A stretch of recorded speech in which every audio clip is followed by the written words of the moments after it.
आदत हो चुकी है तेरी। ख्याति की पूरी बॉडी में अजीब सी कंपकपी हो रही थी और वो एक पल भी सर्वोज के सामने नहीं रहना चाहती थी। ख्याति को देखकर सर्वोज ने सोचा, अगर मैं प्रतीक को नहीं भेजता तो क्या ये सारी रात कार में बैठी रहती या फिर ये मुझे देखना नहीं चाहती। ये सोचकर सर्वोज का गुस्सा बढ़ गया। उसने ख्याति को देखा, उसकी पलकें भीगी हुई थी, आंखें लाल हो रही थी और उन पर अभी भी थोड़ी थोड़ी स्वेलिंग थी। साफ समझ में आ रहा था कि वो इतनी देर से कार में बैठकर रो रही थी। ये देखकर सर्वोज ने अपनी आंखें सिकोड़ ली और कंटिन्यू ख्याति को घूरता रहा, लेकिन बोला कुछ नहीं। हालांकि ख्याति का रोना उसे बिल्कुल भी अच्छा नहीं लगा। ख्याति ने सिर झुकाया और एलिवेटर की तरफ बढ़ गई। सर्वोज ने फ्रस्ट्रेट होकर एक सिगरेट सुलगा ली और उसके कश लगाने लगा। ख्याति कितना भी शांत दिखने की कोशिश करे, लेकिन वो अंदर ही अंदर बहुत डर रही थी। उसे बिल्कुल भी समझ में नहीं आता था कि आखिर इस लड़की के साथ प्रॉब्लम क्या है। एक पल में तो ये दुनिया का सबसे अच्छा इंसान नजर आता था और अगले ही पल ऐसा लगता था जैसे उससे ज्यादा घटिया इंसान धरती पर कोई दूसरा नहीं है। वहीं दूसरी तरफ फूड स्ट्रीट से निकलते हुए चर्चित ने अपने असिस्टेंट को कॉल करके कहा, रोहन कार लेकर आओ। नूपुर ने चर्चित को पूरी तरह से इग्नोर कर दिया और तेज कदमों से मेन सड़क की तरफ चली गई। चर्चित उसे फॉलो करके उसके पीछे पीछे जाते हुए बोला, एक्सक्यूज मी मिस, आप कहाँ भाग रही हैं? मैंने कहा ना मैं आपको ड्रॉप कर दूंगा। नूपुर ने पलटकर चर्चित की तरफ देखा और गुस्से से बोली, मैं तुम्हारी कार में नहीं बैठना चाहती, मैं खुद टैक्सी से चली जाऊंगी। इतना कहकर वो पलटी और वहाँ से चली गई। चर्चित नूपुर को पीछे से जाते हुए देखता रहा और उसके होठों पर बड़ी सी स्माइल आ गई। कुछ ही देर में एक ब्लैक कलर की बुगाती कार आकर चर्चित के सामने खड़ी हो गई। रोहन ने कार से बाहर निकलकर चर्चित के लिए कार का डोर ओपन करना चाहा, लेकिन चर्चित ने हाथ बढ़ाकर उससे कार की चाबी ले ली और ड्राइविंग सीट पर बैठकर कार को स्टार्ट कर लिया। नूपुर अभी तक सड़क के किनारे खड़ी थी और उसने जो टैक्सी बुक की थी उसे आने में लगभग 5 मिनट की देर थी। एक लेदर जैकेट के साथ स्किन फिटेड ब्लैक जीन्स पहन रखा था। मौसम थोड़ा ठंडा था,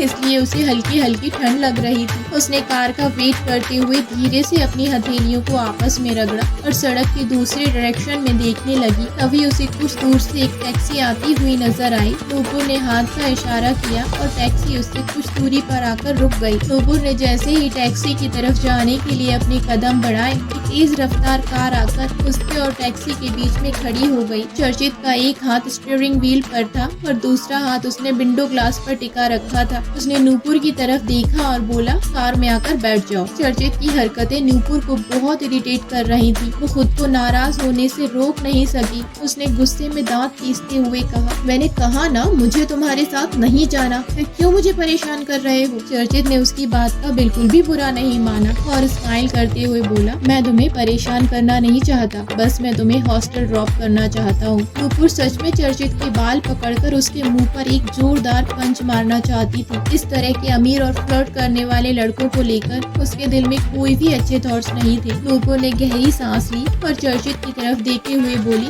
मैं टैक्सी से चली जाऊंगी, तुम यहाँ से जा सकते हो। चर्चित के होठों पर सरकास्टिक सी स्माइल आ गई। उसने नूपुर की तरफ देखकर अपनी आईब्रोज उछाली और पूछा, रियली, क्या तुम मेरे होते हुए टैक्सी से जा सकती हो? नूपुर को बिल्कुल भी समझ में नहीं आया कि ये लड़का इतनी बकवास क्यों कर रहा है। उसने टैक्सी की तरफ जाने के लिए जैसे ही अपना एक कदम बढ़ाया, चर्चित ने भी अपनी कार थोड़ी आगे बढ़ा दी। नूपुर फ्रस्ट्रेट हो गई। उसने पीछे से निकलना चाहा, लेकिन तभी चर्चित ने अपनी कार को पीछे की तरफ रिवर्स ले लिया। नूपुर ने दांत पीसते हुए कहा, ये क्या कर रहे हो? क्या तुम पागल हो? चर्चित हंसते हुए बोला, अगर तुम मेरे पागलपन का इलाज करोगी तो मैं पागल होने के लिए भी तैयार हूँ। गुस्से से नूपुर की मुट्ठियाँ कस गईं। उसने अपनी जिंदगी में इतना बेशरम लड़का पहले कभी नहीं देखा था। उसने सोचा, दिखने में तो काफी अमीर लगता है, कार भी करोड़ों की है और कह रहा था सर्वोज कपूर का फ्रेंड भी है, तो क्या ये इतना फ्री है कि मेरे पीछे कार लेकर सड़क पर घूम सकता है? इसके पास करने के लिए सच में कोई काम नहीं है क्या? नूपुर ने गुस्से में चर्चित को घूरा तो चर्चित की फेस की स्माइल और भी बड़ी हो गई। उसने सोचा, तुम पैदल चल सकती हो, मैं तुम्हारे साथ साथ चलूंगा। मैं देखना चाहता हूँ कि शहर में ऐसा कौन सा टैक्सी वाला है जो मेरे होते हुए तुम्हें अपनी टैक्सी में बैठाने की हिम्मत भी कर सके। नूपुर की नजर में चर्चित अमीर फैमिली के बिगड़े हुए लड़के से ज्यादा कुछ भी नहीं था। वैसे भी वो अब और चर्चित के साथ अपना टाइम वेस्ट नहीं करना चाहती थी, इसलिए उसने चर्चित को पूरी तरह इग्नोर करने का फैसला किया। टैक्सी ड्राइवर और वेट नहीं कर सकता था। उसने विंडो ग्लास से अपना सिर बाहर निकाला और बोला, मैडम आप टैक्सी में चल रही हैं या नहीं?